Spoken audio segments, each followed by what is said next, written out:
बोलो उमापति महादेव की जय। शंकर जी का भजन।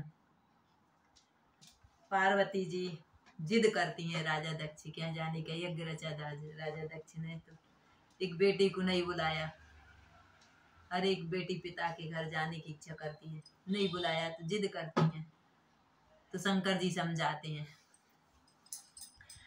दक्ष की लाडली जिद ना ठानो, लाडली जिद ना ठानो, तुमको शर्मिंदा होना पड़ेगा। दक्ष की लाडली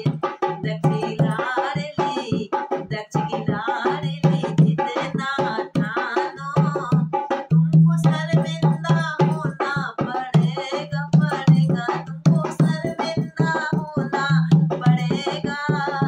बिन बुलाए पिता घर न जाओ, बिन बुलाए पिता घर जाओ, तुमको अपमान सहना पड़ेगा, तुमको अपमान सहना पड़ेगा।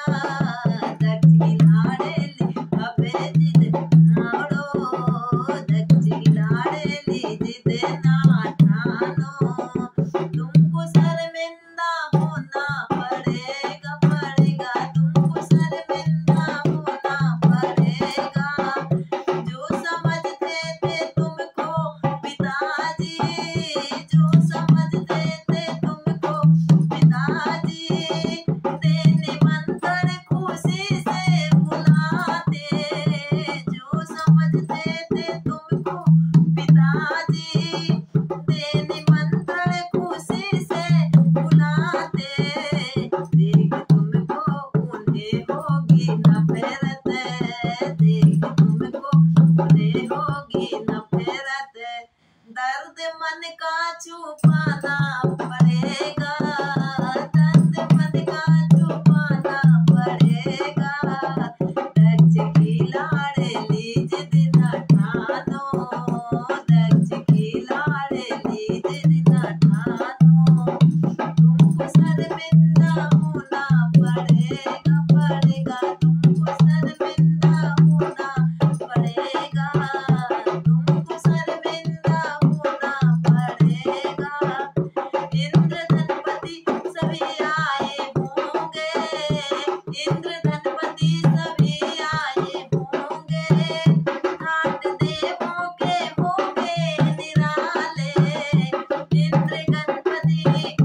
इंद्र धनपति सभी आए होंगे, ठाट होंगे देवों के निराले। व्यंग के बोले तुम पर चलेंगे, व्यंग के बोले तुम पर चलेंगे, तुमको खामोश रहना पड़ेगा, तुमको खामोश रहना पड़ेगा। दक्ष की लाडली जिद ना ठानो, दक्ष की लाडली जिद ना ठानो, तुमको शर्मिंदा होना पड़ेगा, तुमको शर्मिंदा होना पड़ेगा। राजघर में जन्म लेने तुमने, राजघर में जन्म, बोले बाबा कह रहे राजघर में जन्म लेके तुमने एक जोगी को साजन बनाया। राजघर में जन्म लेके तुमने एक जोगी को साजन बनाया। इसे कुटिया को अपनाया समझो, इसे कुटिया को अपना जो समझो। इसे बोले बाबा कह रहे इसे कुटिया को अपना जो समझो। राजघर को भूला